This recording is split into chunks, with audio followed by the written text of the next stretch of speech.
श्रोता प्रेमियों, मैं राम सागर शास्त्री आप लोगों के समक्ष रखने जा रहा हूं भागवत प्रश्नोत्तरी भाग 2। देखिए, भागवत का अर्थ है भा माने भक्ति, गा माने ज्ञान, वा माने वैराग्य, ता माने तत्व। महापुराण उसे कहते हैं जिसमें सर्ग, विसर्ग, वृत्ति, रक्षा, मनवंतर, वंश, वंशानुचरित्र, संस्था, मुक्ति हेतु, उपाश्रय, ये 10 चीजें पाई जाती हैं। सप्ताह पारायण के विश्राम स्थल हैं। पहले दिन मनुकर्दम संवाद पर्यंत, दूसरे दिन भरत आख्यान पर्यंत, तीसरे दिन सप्तम स्कंद पूरा करना चाहिए, चौथे दिन कृष्ण जन्म पर्यंत, पांचवें दिन रुक्मिणी विवाह पर्यंत, छठे दिन हंस आख्यान पर्यंत, सातवें दिन भागवत पूर्ण कर देनी चाहिए। देखिए, भागवत में 18,000 श्लोक, 335 अध्याय और 12 स्कंध हैं। भागवत के प्रसंग में सूत सौनक संवाद, विदुर मैत्रेय संवाद और सुखदेव परीक्षित संवाद हुआ। देवी भागवत में 28 व्यासों का उल्लेख किया गया है, जिसमें ब्रह्मा पहले व्यास और कृष्ण द्वैपायन 28वें व्यास हैं। भागवत की कथा वेद उपनिषदों के सार से बनी है। वेद 4 हैं, सामवेद, ऋग्वेद, यजुर्वेद और अथर्ववेद। वेद के 6 अंग होते हैं: शिक्षा, कल्प, व्याकरण, निरुक्ति, छंद और ज्योतिष। वेदों में 1 लाख मंत्र हैं। उपनिषदों की संख्या प्रमुख रूप से 14 बताई गई है। शास्त्र 6 हैं। पुराणों की संख्या 18 बताई गई है। देखिए, भोजन 3 प्रकार का होता है। राजसी भोजन जैसे मछली, अंडे, यह मन को चंचल बनाते हैं। तामसी भोजन जैसे मांस, शराब, इनसे आलस और क्रोध बढ़ता है। सात्विक भोजन जैसे फल, सब्जियां, दूध, इनसे शांति और पवित्रता प्राप्त होती है। वहीं पंचम स्कंद में भूगोल खगोल के वर्णन में पृथ्वी का विस्तार 50 करोड़ योजन बताया गया है। पृथ्वी 7 द्वीपों में बटी है: जम्बू, सिंगल, सालमली, कुश, क्रौच, संकला और पुष्कर द्वीप। द्वीपों के चारों ओर खार, तीख, मदिरा, घी, दूध, दही, जल के 7 समुद्र हैं। हम लोग जम्बू द्वीप में रहते हैं, जिसका विस्तार 1 लाख योजन है। इसके 9 खंड हैं: उत्कल, हिरण्य, भद्राश्व, केतुमाल, इलाव्रत, नाभ, किमपुरुष, भरत और नरहरि। हम लोग भरत खंड में निवास करते हैं। देखिए, इलाव्रत खंड के बीच में 1 लाख योजन ऊंचा सुमेरु पर्वत है, जिसके शिखर पर 10 योजन लंबी चौड़ी ब्रह्मपुरी, 7 द्वीपों से बाहर अंधकार युक्त लोकालोक पर्वत है। आकाश का विस्तार 50 योजन करोड़ का है, जहां सूर्य आदि ग्रह रहते हैं। सुमेरु पर्वत से 13 लाख योजन ऊंचा ध्रुवलोक है, जहां सप्त ऋषियों सहित ध्रुव रहते हैं। ध्रुव के चारों ओर 27 नक्षत्र चलते हैं। 7 लोक ऊपर हैं और 7 लोक नीचे हैं। पाताल लोक के नीचे 30,000 योजन की दूरी पर शेष जी हैं। मृत्यु लोक से 99,000 योजन की दूरी पर यमपुरी है, जहां यमराज रहते हैं, जो कर्मों के अनुसार जीव को स्वर्ग नरक भेजते हैं। मरने के बाद शरीर अंगुष्ठ प्रमाण बना रहता है। यमदूत उसे यमपास में बांधकर लोहे के मुगदरों से पीटते हुए बैतरणी नदी पर लाते हैं। वे 4 घड़ी के अंदर बैतरणी पर ले जाते हैं। 1 योजन विस्तार वाली नदी में मलमूत्र, रक्त आदि भरा है। और जिन गौदान की न संसारा, अब पकड़ी पूछ सो हो वहीं पारा। गोदान करने वाला गाय की पूंछ पकड़कर पार हो जाता है।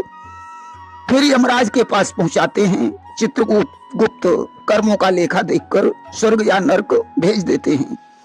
पुराणों में 28 प्रकार के नरकों का वर्णन है। नरक भोगने के बाद जीव 84 लाख योनियों में भ्रमण करता है। देखिए, योनियों के 4 आकर हैं: अंडज, पिंडज, स्वेदज और उद्भिज। जीव जिस योनि में जन्म लेता है, उसी में मस्त रहने लगता है।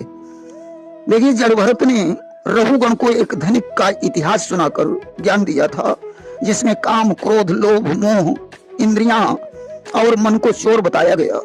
धनिक ही जीव है। इतिहास सुनकर रघुगण प्रणाम करके भगवत भजन करने चला गया। जड़भरत के पुत्र सुमति ने जैन धर्म चलाया। कपिल अवतार में कर्दम ने 10,000 वर्ष तक तपस्या की। देवहूति वृद्ध हो चुकी थी। एक दिन उसने पुत्र की कामना प्रकट की तो कपिल ने अपने तपोबल से कामक विमान प्रकट किया। उसमें बैठकर नारायण कुंड में स्नान कर देवहूति ने तरुण होकर 7 कन्याओं को जन्म दिया। उनके विवाह के पश्चात कपिल का जन्म हुआ। कर्दम ने स्तुति की और भजन करने चले गए। कपिल ने मनुष्य उत्पत्ति, विराट शरीर का वर्णन, अष्टांग योग विधि, सांख्य शास्त्र में सांख्य शास्त्र की कथा सुनाई और मां से आज्ञा लेकर तपस्या करने चले गए। देवहूति ने आश्रम में योगाभ्यास करके अपना शरीर छोड़ा। देखिए, कपिल देव का पहले शूद्र कुल में जन्म हुआ था। इनके माता पिता की मृत्यु हो गई। ये भूखे प्यासे एक जंगल में पहुंचे। वहां इन्होंने शिवजी का मंदिर देखा। पूजा करने गए तो वहीं इनकी मृत्यु हो गई। यह इनका दूसरा जन्म था। मां से आज्ञा लेकर इन्होंने भगवान शंकर की तपस्या की। शिव ने इन्हें 3.5 करोड़ कल्पों की उम्र प्रदान की। शिव ने कहा, जब तुम्हारे शरीर का एक रोम टूटेगा तो समझ लेना एक कल्प बीत चुका है। वहीं इनकी भेंट जब राजा इंद्रदुम्न से हुई तो इन्होंने उसे बताया था कि हम ही राहत एते दिन भयऊ और ब्रह्मा 20 नाश हुई गए। हमारे सामने 20 ब्रह्माओं का नाश हो चुका है। वहीं प्रहलाद ने जब रेवा नदी के तट पर दत्तात्रेय को देखा था तो उन्हें प्रणाम किया। हिरण्यकश्यप का सिंहासन मिल जाने पर भी प्रहलाद प्रसन्न नहीं थे। दत्तात्रेय ने कहा, प्रहलाद कि नहीं जग सुख संतोष समाना और 24 गुरु करिया हम जाना। संतोष से बड़ा कोई सुख नहीं है। मुझे भोजन मिल गया तो संतोष है, नहीं मिला तो संतोष है। जितना कुछ मिल गया उसी में संतोष है। संतोष तुल्यो निधिर नास्ति। संतोष से बड़ा कोई धन नहीं है। देखिए, नारद जी पहले उपबरहण नाम के गंधर्व थे। इन्होंने अपनी सुंदरतावश अंगिरा ऋषि की हंसी की। उन्होंने शूद्र होने का श्राप दे दिया। शूद्र के बाद यह ब्रह्मा जी के पुत्र बने। देखिए, वृत्तासुर पूर्व जन्म में चित्रकेतु राजा था। चित्रकेतु का मतलब होता है चित्र विचित्र कल्पनाएं करने वाला। इसकी 1 करोड़ रानियां थीं। एक रानी के पुत्र हुआ तो अन्य रानियों ने उसे जहर खिला दिया। नारद ने उस पुत्र को जीवित कर दिया। वह चित्रकेतु का पूर्व जन्म का दुश्मन था जो खांडव वन में भागकर छुप गया था। चित्रकेतु ने वहां पहुंचकर उसे मार डाला था। और रानियां 1 करोड़ चींटियां थीं जो राजा के दातून के पानी से मर गई थीं। पुत्र ने उठकर यह सारा रहस्य प्रकट किया। राजा को नारद ने उपदेश दिया और बताए हुए मंत्र का जाप करने के लिए राजा चला गया। शेष का दर्शन हुआ और वह विद्याधर बन गया। एक बार वह विमान पर बैठकर रानियों सहित कैलाश पर्वत पर गया। शिवजी पार्वती को जंघा पर बैठाए हुए ज्ञान का उपदेश दे रहे थे। इसने उनकी हंसी की। उन्होंने इसे राक्षस होने का श्राप दे दिया। तब यह वृत्तासुर बना। देखिए, दधीच को अश्वशिरा क्यों कहते हैं? दधीच को यज्ञ कर्म विशेष और ब्रह्म विद्या का ज्ञान था। अश्विनी कुमार ब्रह्म विद्या के उपदेश हेतु उनके पास आए। उन्होंने कहा, अभी मैं व्यस्त हूँ, बाद में आना। अश्विनी कुमार चले गए। इंद्र ने दधीच को मना किया कि तुम यदि अश्विनी को उपदेश दोगे तो हम तुम्हारा शीश काट लेंगे। यह बात जब दधीच ने अश्विनी कुमारों को बताई तो उन्होंने कहा, मैं आपका सिर काटकर घोड़े का सिर जोड़ दूंगा। जब इंद्र उस शीश को काटेगा तो हम असली शीश जोड़ लेंगे। अतः इन्होंने अश्वमुख से उपदेश दिया था, इसलिए ब्रह्म विद्या का नाम अश्वशिरा पड़ा। देखिए, उसीनर देश का राजा सुयज्ञ जब युद्ध में मारा गया तो रानियां विलाप करने लगी। सूर्यास्त होने पर लाश नहीं जलाई जाती है। शाम को यमराज वहां बालक बनकर पहुंचे। उन्होंने कहा, ये सभी जानते हैं कि शरीर को तो मरना ही है, आत्मा अजर अमर है, फिर रोने की क्या आवश्यकता है। देखो, किसी जंगल में एक बहेलिया रहता था। एक दिन उसने जोड़े में से एक मादा पक्षी को फांस लिया। नर पक्षी विलाप करने लगा। बहेलिया ने बाण से उसे भी मार डाला। इसी प्रकार तुम्हें भी अपनी मृत्यु के बारे में सोचना चाहिए। रानियों को ज्ञान हो गया, उन्होंने दाह कर्म कर दिया। दत्तात्रेय के 24 गुरु इस प्रकार हैं: पृथ्वी, वायु, आकाश, जल, अग्नि, चंद्र, सूर्य, कबूतर, अजगर, समुद्र, पतंग, मधुमक्खी, हाथी, शहद निकालने वाला, हिरण, मछली, पिंगला वैश्या, चील, बालक, कुंवारी कन्या, बाण रचयिता, सर्प, मकड़ी और लखेड़ी। देखिए, प्रहलाद से भगवान ने वर मांगने को कहा था, तो उन्होंने कहा कि हमारे नगरवासी वैकुंठ को जाएं। भगवान ने कहा, जीव अपने कर्मों से स्वर्ग या नरक को जाता है। भगवान बोले, जाओ किसी नगरवासी को ले आओ, मैं उसे वैकुंठ लिए जाऊं। मनुष्यों में कोई नहीं मिला, यहां तक कि पशुओं में भी कोई जाने को तैयार नहीं हुआ। प्रहलाद 4 भाई और 1 बहन थे, जिसमें सिंहिका का विवाह विप्रचित्ति से हुआ था, जिससे राहु का जन्म हुआ। देखिए, सांख्य शास्त्र में एक व्यक्ति कुएं के पास बैठा था। तभी एक अश्वारोही आया। वह अपने घोड़े से कुआं खुदाने लगा। इस प्रकार जब अश्वारोही चला गया, अब व्यक्ति ने विचार किया कि मेरे पास भी यदि घोड़ा होता तो मैं भी खुदाता। ऐसा विचार करते करते वह कुएं की जगत पर लेट गया और सो गया। सपने में उसे घोड़ा मिला। उस पर सवार होकर जब उसने कुआं खुदाया, व्यक्ति कुएं में गिर गया। बाहर निकाले जाने पर विचार करने लगा कि सपने में तो ये हाल हुआ, जो लोग प्रत्यक्ष में घोड़ा कुदाते हैं उनका क्या हाल होता होगा। एक दिन भगवान शंकर ने नारायण के पास जाकर मोहिनी रूप दिखाने को कहा। वे उन्हें निर्जन वन में ले गए। भगवान अंतर्ध्यान हो गए और मोहिनी रूप में प्रकट हुए। शिव ने उन्हें गोद में भर लिया। वे छिटक कर दूर हो गए और अंतर्ध्यान हो गए। इसके बाद फिर से प्रकट हुए। अस्तु, इस प्रकार शिव का शुक्र स्कंदन हो गया, जिससे सोने चांदी की खाने उत्पन्न हो गई।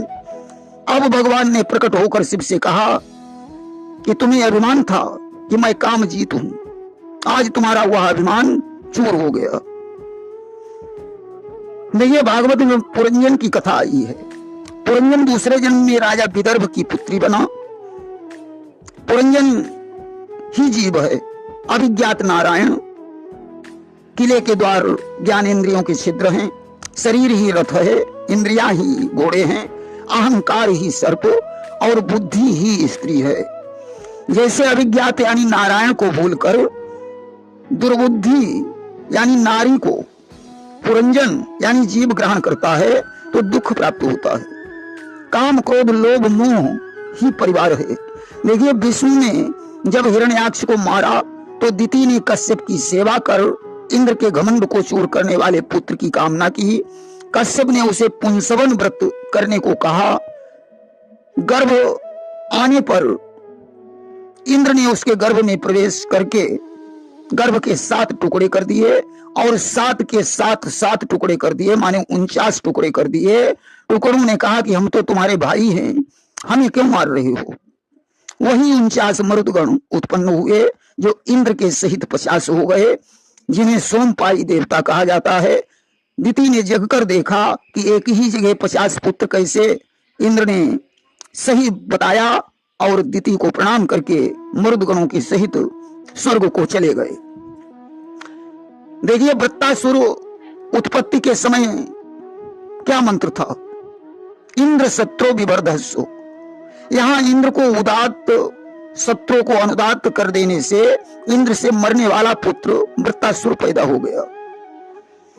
देखिए, अयात की पत्नी देवयानी द्वारा यदु और शर्मिष्ठा से पूर्व हुए 1000 वर्ष तरुण होकर सुख भोगने के बाद अयात ने देवयानी से कहा कि एक ब्राह्मण की बकरी कुएं में गिर गई, उसे एक बकरे ने बाहर निकाल दिया। वह उसी बकरे को अपना पति समझने लगी। उसके द्वारा 2 पुत्र हुए तो वह दूसरी बकरी से प्रेम करने लगा। तब बकरी ने उस बकरे को नपुंसक होने का श्राप दे दिया। देवयानी ने कहा वह बकरा ही मूर्ख था। राजा बोले यही तो हाल मेरा है। अस्त चारों पुत्रों को राज देकर बद्रीनाथ केदारनाथ को चले गए। मुदगल के पुत्र दिवोदास थे। मुदगल वंश में अहिल्या का जन्म हुआ था। अहिल्या के पुत्र सतानंद थे। देखिए, ब्राह्मण वही है जिसके समय पर एक गोपवीत आदि संस्कार हो, वेद पढ़ना, विद्या पढ़ाना, दान लेना, दान देना आदि कार्य करे। क्षत्रिय वह है जो साधु ब्राह्मणों की सेवा करता हो, जितेंद्रिय हो। वैश्य वह है जो व्यापार में निपुण हो, देव विप्र भक्त हो और ब्राह्मण क्षत्रियों की बराबरी नहीं करे। शूद्र को वेद पाठ हवन आदि वर्जित है। ब्राह्मण को नौकर न समझे। स्त्री का धर्म है मन क्रम वचन से पति की सेवा करना। देखिए, 23 वर्ष तक ब्रह्मचर्य, 24 से 40 तक गृहस्थ, 41 से 50 तक वानप्रस्थ यानी पत्नी सहित वन में तपस्या करे, 51 वर्ष पर संन्यास लेकर बस्ती के बाहर वास करे। देखिए, मनु और शत्रुपा ने ही दशरथ और कौशल्या के रूप में जन्म लिया था।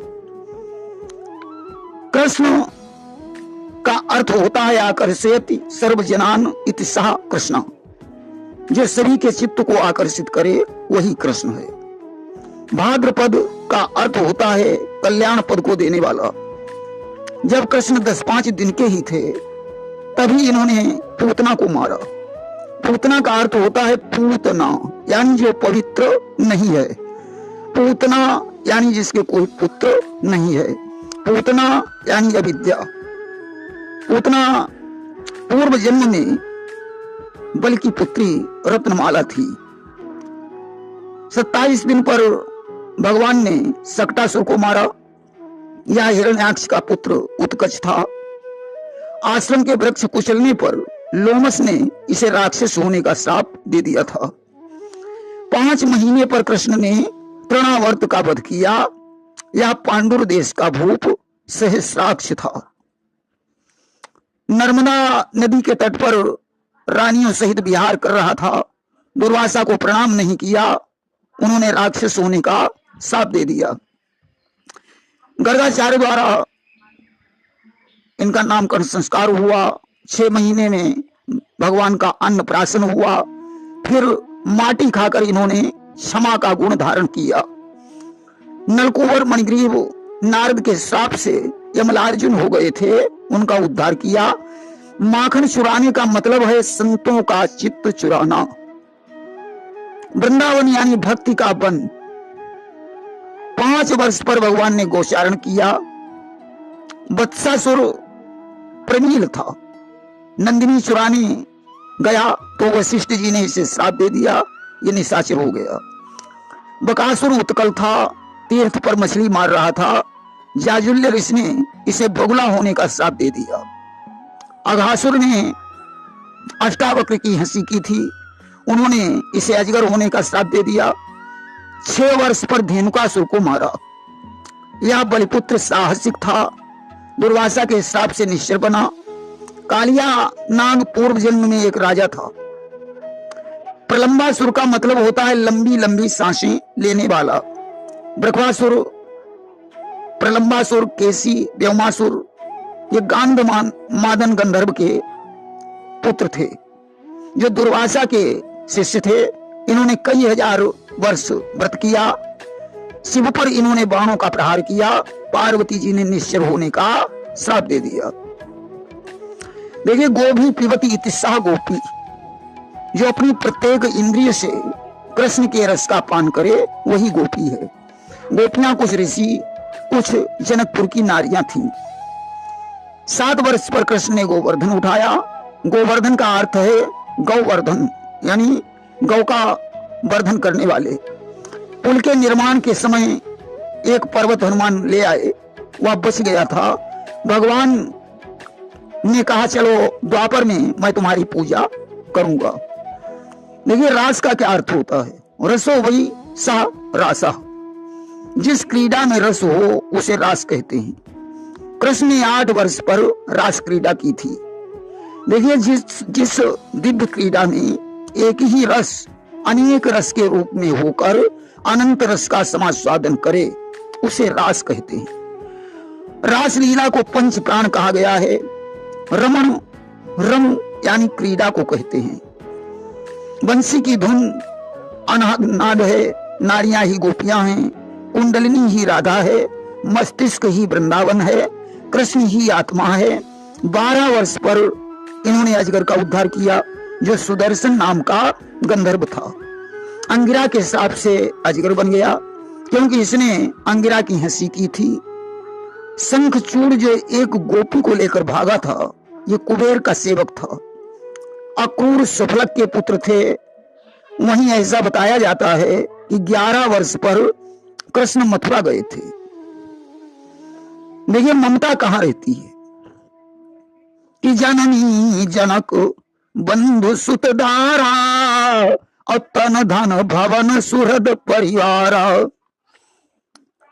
उपजा पूर्व जन्म में शूर्पणखा थी। प्रेम से बोलिए वृंदावन बिहारी लाल की जय।